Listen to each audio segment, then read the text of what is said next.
అందరికీ నమస్కారం. ఈ వీడియో చేసే ముందు నా మనసు చాలా భారంగా ఉంది. ఒక తల్లి నాకు పంపిన మెసేజ్ ఇది. ఒక్కసారి వినండి. నా కొడుకు గల్ఫ్ వెళ్ళాడు బాబూ. అప్పులు తీరుస్తాడనుకుంటే కట్టుకున్న పెళ్ళాన్ని కన్నడ బిడ్డను నట్టేట ముంచేశాడు.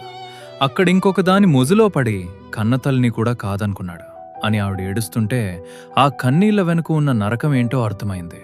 ఇక్కడ ఆమె కన్నవారిని వదిలి నీ ఇంటి దీపమై నీ పిల్లల కోసం నీ రాక కోసం ఎదురుచూస్తూ కళ్ళల్లో వత్తులేసుకుని కూర్చుంటే నువ్వక్కడ ఎడారి దేశాల్లో సంపాదన మోజులో పడి కొత్త పరిచయాల కోసం పిల్లాం బిడ్డలను మర్చిపోవటం మగాడితనం అనిపించుకోదు.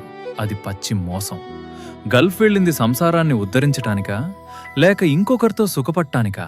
ఇక్కడ భార్య ఒక్కో రూపాయి పొదుపు చేస్తూ పూట గడవక ఇబ్బంది పడుతుంటే అక్కడ నువ్వు పంపే ప్రతి పైసా వేరే వాళ్ల విలాసాలకి ఖర్చు చేస్తున్నావా? నీ కోసం వేచి చూసే ఆ కళ్ళు ఈరోజు కన్నీళ్లతో తడిసిపోతున్నాయి.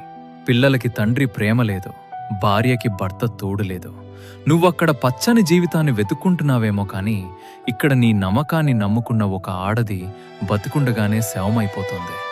ఎడారి ఎండకన్నా నీ నమ్మక ద్రోహం ఆ భార్య గుండెని ఎక్కువగా రగిలిస్తోంది. డబ్బు ఉంటే లోకం గౌరవిస్తుంది కావచ్చు, కాని కట్టుకున్న భార్యను కన్న తల్లిని మోసం చేసిన వాడికి దేవుడి దగ్గర కూడా క్షమాపణ ఉండదు. ఒక్కసారి ఆలోచించండి. మీకోసం ఊర్లో ఎదురుచూసే ఆ కళ్ళలో ఆనందం చూడాలి కానీ ఆవేదన కాదు. మీ చుట్టుపక్కల ఇలాంటి అన్యాయం ఎవరికైనా జరిగిందా? లేదా మీరు చెప్పాలనుకున్న మాట ఏంటి? కామెంట్ రూపంలో మీ ఆవేదనను పంచుకోండి. మీ ఒక్క కామెంట్ ఇలాంటి దారి తప్పిన వాళ్లల్లో మార్పు తీసుకురావాలని కోరుకుందాం.